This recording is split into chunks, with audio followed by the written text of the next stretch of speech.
Hello and welcome back to Run My Art's watercolor tutorial series.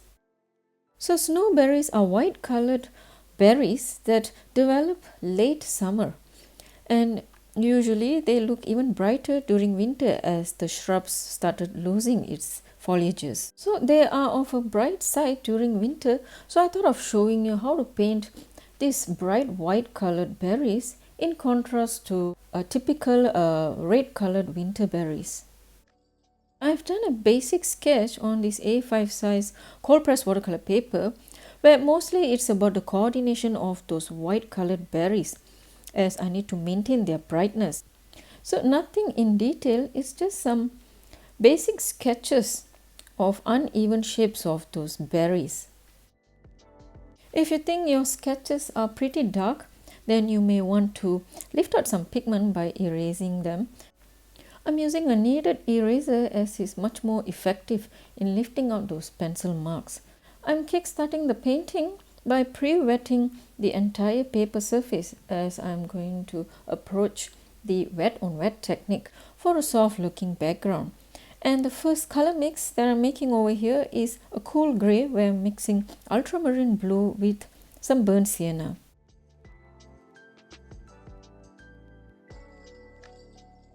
As I apply the paint, I'm trying to avoid all those berry sketches that I've made earlier so that it maintains a bright look. And if you have accidentally stained the berry sketches, it's okay. You can still lift out the pigment with a clean damp brush or a dry paper towel. So the second color mix is burnt sienna with a little bit of sapphire or burnt umber, so that we arrive at a nice deep brown shade.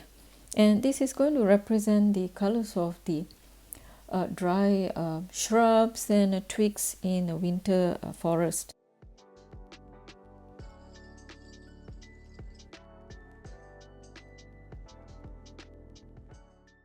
So as you paint the background, you may get carried away with the wet on wet technique, so don't forget to maintain the brightness of those white berry sketches.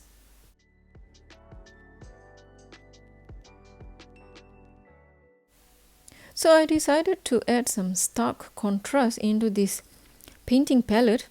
So I'm going with an indigo with a little hint of ultramarine, and I'm going to spatter them on the painting. And a little bit of water spritz to assist the spatters bleed further. You can leave them as it is, but I thought of manipulating a little bit of those spatters using a damp rigger brush.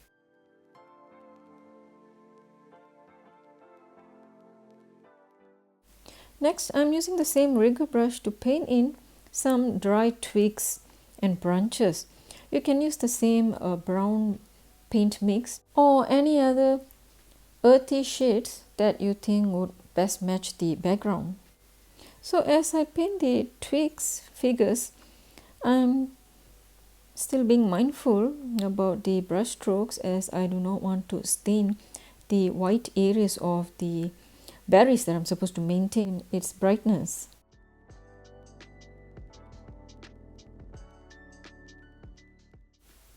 You can lift out more pigments as you foresee needed in order to create impressions of more snowberries in the background, as long as the paper or the painting surface is still wet. If it's already dried, then it's going to be even harder to lift out those pigments.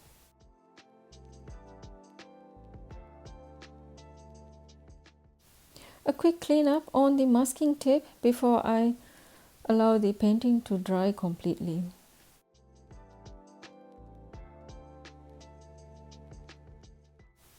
Alright, now that the painting is completely dry, we will need to define the shapes of the bright colored berries. So in order to do this, we will have to stain them a bit. Can't leave it completely white. So I'm mixing some cool grey once again, but in a very watery consistency. It means I've mixed the ultramarine with burnt sienna with more water. As you could witness from this close-up view, It is quite watery as I mix it with the brush bristle. You can even test out the consistency of your paint mix on another piece of watercolor paper. I usually save the scraps of watercolor paper from my painting cuttings to see if they are light or dark enough to proceed with the painting, just to avoid some mistakes on the actual painting. So I'm just going to use these light washes to glaze on the berry sketch, and since this is a small size berry image, I'm using a micro brush. And as I noticed that it looks a bit darker than I thought, so I'm lifting out the extra pigment by brushing it off with a damp brush. So sometimes painting with an expectation to see a light glaze of paint can be a bit subjective, because it also depends on the size of your painting. So since these berry sketches are slightly small, it tends to stain more, so the painting looks a bit darker than what it should appear. And if you glaze it on a larger size sketch, probably it would look much lighter. So it's like an experimental process. So as soon as you observe this contrast or differences, you can quickly make the adjustments before the paint starts drying.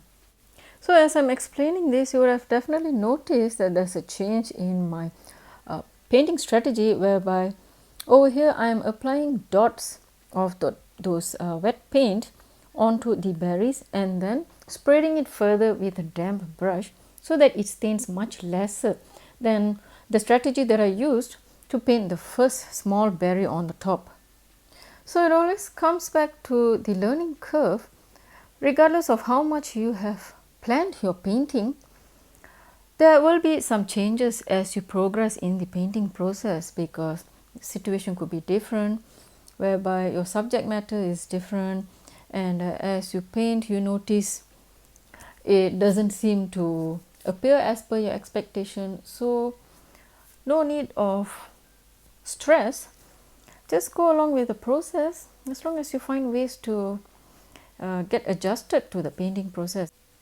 In other words, there is no fixed way of doing things. These are just mere guidelines shared by many artists out there. Even professionals make mistakes. At the end of the day, we are not some computerized machine who print on the canvas or paper. We are humans, so relax and create your art. Back to the painting details. So as you can notice, I'm just dotting the berry surface. You can choose which part of the berries to dot it, and then I'm glazing it with a damp brush, so that dot basically stains further the entire berry shapes.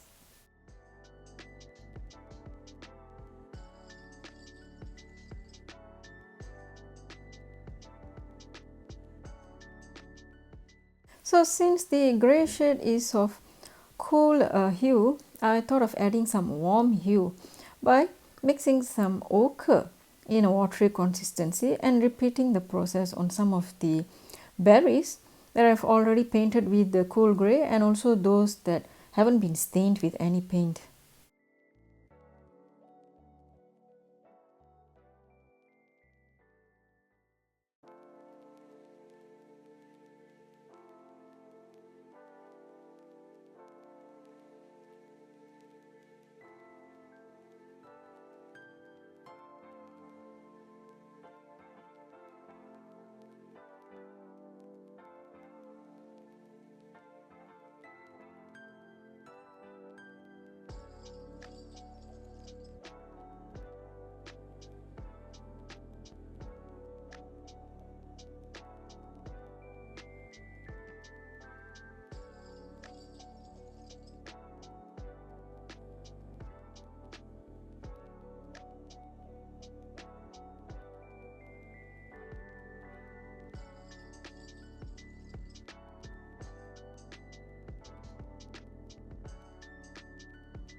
Done with the staining of the berries, now I'm just applying dots of the cool grey paint as the end parts of the berries.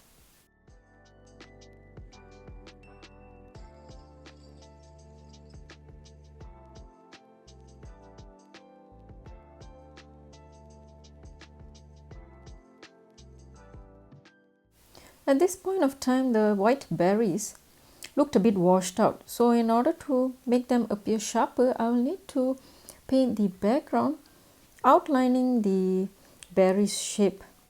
And I would like the outline of the berries to appear softer instead of sharp. So I am going to use the wet on wet technique. As you can see me pre-wetting the painting surface around the berry sketch. And I'm going to approach this part by part, which means I'm going to paint them cluster by cluster according to each berry cluster instead of one shot pre-wetting all the berries outline. So after pre-wetting the berry cluster, I am dropping in a mixture of the brown shade that I had earlier from painting the twigs with a little hint of olive green yellowish, just to add some vibrancy into the color palette. You can adjust the painting area by manipulating your brush strokes so that it doesn't look like a stagnant paint on the wet area. So you can just drag your brush so that it looks like there's some movement or dry leaves and twigs to get the painting around the berries look busy. So repeat the process for all those berry clusters.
A little bit of paint spatters using the same paint mix just to add some fun element to the entire painting.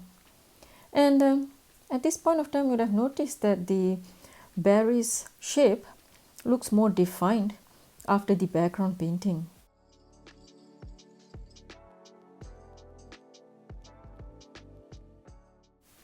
So after the water spreads on the paint spatters, I'm just trying to make some textures using a palette knife. You can totally skip this if you're not a fan of this. I just thought of experimenting some more extra textures and patterns on my painting. As I said, I always love experimenting on the painting instead of just fixating on a particular painting method. Now it's time to paint some extra details such as twigs and branches. So I've decided to use a little bit of contrasting color for some of these branches and twigs. So I'm mixing burnt sienna with a little bit of permanent carmine or crimson, just to add a little bit of the reddish hint into the color palette. I would recommend using a rigger brush or a Schrub brush in order to paint all these fine lines and a sharp appearance of the twigs and branches. It doesn't have to be in a perfect form. It's just like doodling, but definitely the narrow bristle brushes would help you to achieve this look.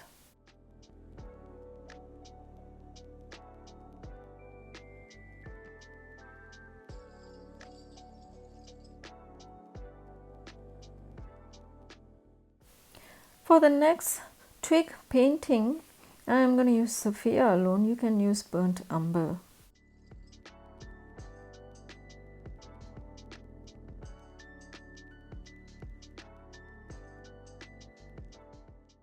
As I paint these twigs, I am trying to not overlap the berry images, since they are the center attraction of this entire painting.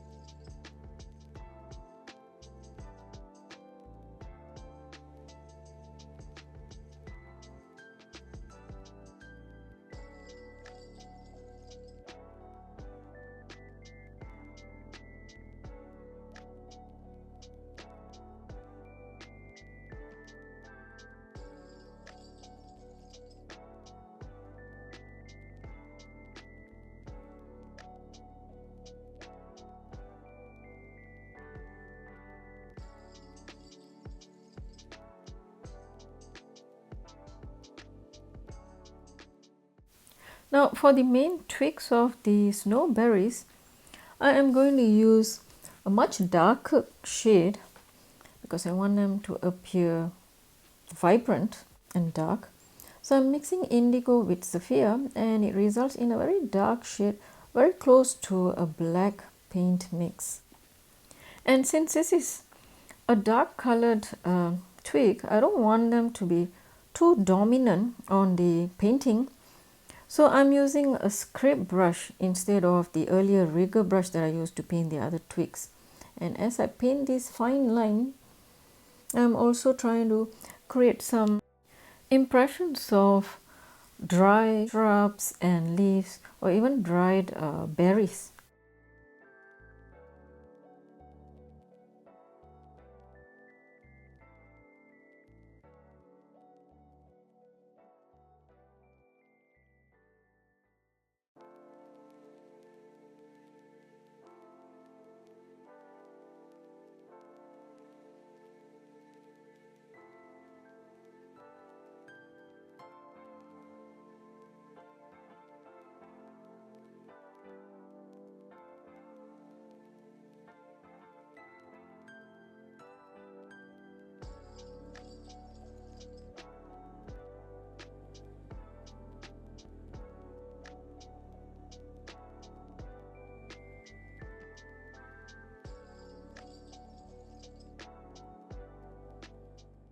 So over here I have decided to overlap the twig painting on one of the center cluster of berries, just to make it look a bit realistic.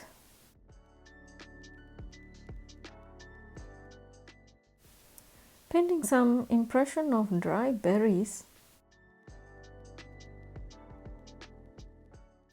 a little bit of color variation in those dry berries.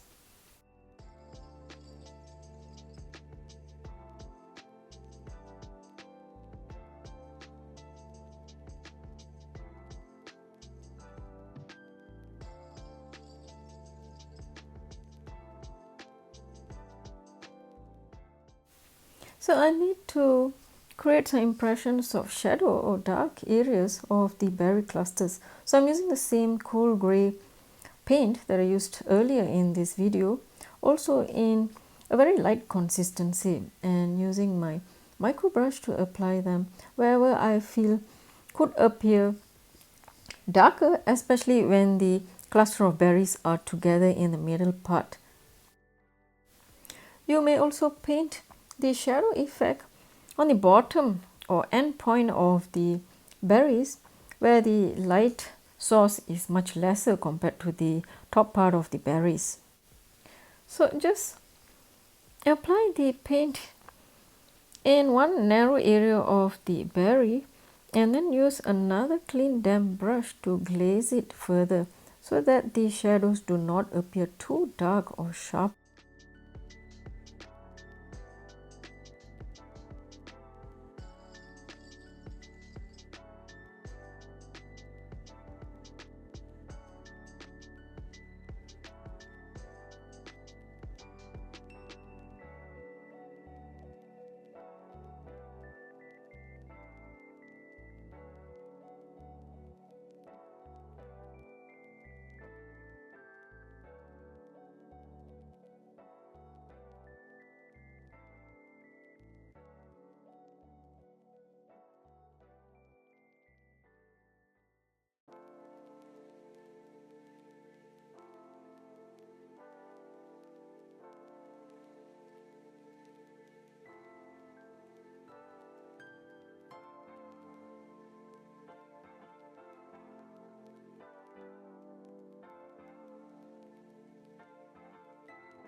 I noticed this main cluster of berries seem incomplete without an end point.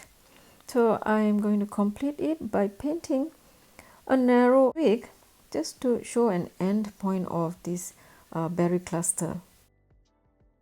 A little bit of touch-ups here and there.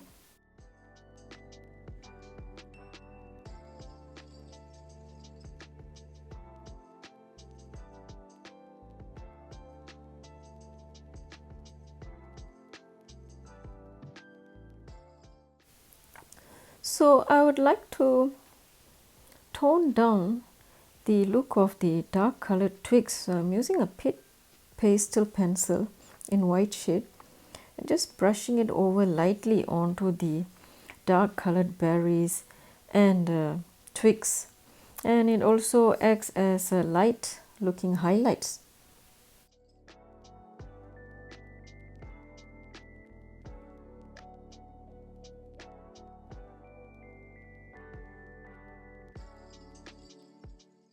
Finally, a little bit of paint spatter would do a nice finished look.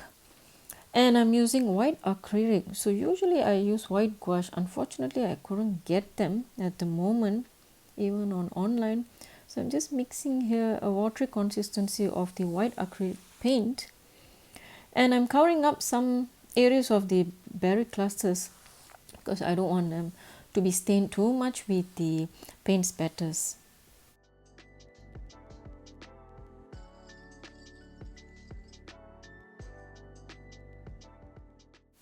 Once again, a little bit of water spritz onto those white paint spatters just to help it bloom further into this soft looking color burst instead of just appearing too sharp. These soft blooms actually makes the entire painting look brighter. And with this, the painting is complete. Time to reveal the clean borders.